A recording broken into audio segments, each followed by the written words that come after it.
you're late? Absolutely not. Absolutely not. Because you see, God evaluates us with our responsibility, each according to His ability, each according to His assignment. Do you think that it's more important that I prepare well to preach than for you to prepare well because you teach a Sunday school lesson? Absolutely not. Oh, where did we get this idea? It is a sinful, damnable idea that somehow faithfulness is expected for some areas of responsibility that are more visible, but it is unimportant for that which is invisible. And some people say to themselves, well, you know, if God gave me more, I'd be more faithful. A lie. It's a lie. You see, these people got rewarded after they were faithful with what they had, and then they received more. And some people want more up front. They say, well, you know, if God would bless me more, then I would be willing to give more to Him. That's not the point. The point is faithfulness in what you have. That's what matters. You know that widow who gave her 2 mites, and sometimes we say the widow's mite. That's terrible. Give her credit. She had 2 mites, not 1. Do you know that if that widow had taken those 2 mites and had invested it at 4% interest, the amount today would be 28 with about 40 zeros. And you know what I think? I think that when you invest your money for God, that He gives you at least a 4% return throughout all of eternity, so that you will never believe what faithfulness in something small may mean in terms of eternity. There is no way for you to even understand it, and we blow it all because of our unfaithfulness, not recognizing how honest and truthful God is in keeping His promises of rewarding those who give so much as a glass of cold water in His name. I was walking through the auditorium early this morning, and I saw someone give me my glass of cold water. And God will reward him in this life as well as in the life to come. Now notice, there is, however, someone else in this parable that we've deliberately avoided until now, but he's the focus of the story. All the other men were simply a context in which Jesus could talk about this very famous or infamous 1-talent person. Now, I want you to notice what he's like, because maybe you have met a 1-talent person. It says, verse 18, but he who received the 1 talent went away and dug it in the ground and hid his master's money. And then, of course, he needs to give an account to God as well as the others. So for that, we're going to skip to verse 24, because now it's his time to give his explanation.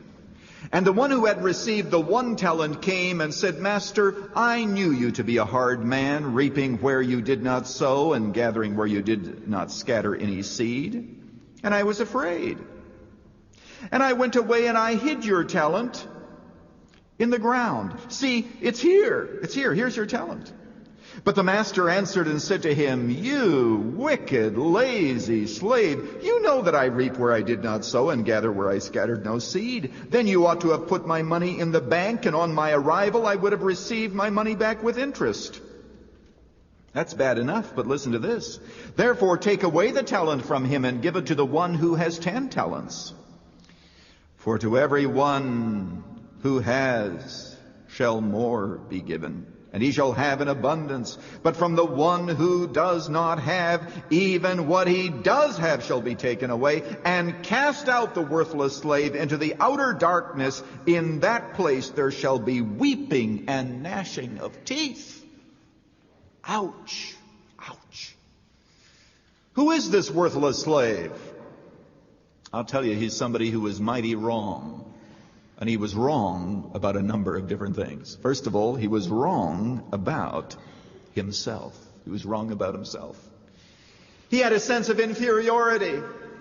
Everybody else has got 5 talents, 2 talents, 10 talents, and here I am just with 1 talent. So what I do with this 1 talent isn't very important. A spirit of comparison. Paul says those who compare themselves with themselves are not wise. I tend to think that the 1 talent person said, if I can't have 5 talents, I'm not going to serve with my 1 talent. If I can't sing like Pete LaLusa, I'm not going to sing. If I can't preach like Chuck Swindoll, I'm not going to preach. If I can't look like so-and-so, if I'm not as good looking as so-and-so, then I'm not going to do such and such. And you see, it is that kind of an attitude that made him wrong about himself, that sense of inferiority, which the flip side of which is pride. Well, my friend, I'm Pastor Lutzer, and as I've been thinking about this parable, I find it overwhelming to realize that Jesus took so seriously the mistakes that this man made. You know, we may look at someone like that in the church and think that he or she is humble. They don't want to serve. Jesus didn't look at it that way, did he? Could we just take out a moment and to ask God to reveal to us how we might see ourselves in this powerful story that you've just heard? Thank you, Dr. Lutzer. Erwin Lutzer is in the midst of a series on the joy of generosity, a study in the stewardship of time, talents, resources, and affections. Today's lesson began our look at Christ, the Lord of our talents. On tomorrow's Running to Win, more of this probing look at how we use our abilities for God. This entire series on stewardship can be yours on CD as a thank you when you give a gift of any amount to Running to Win. For all the details, call us at 1-800-215-5001. That's 1-800-215-5001.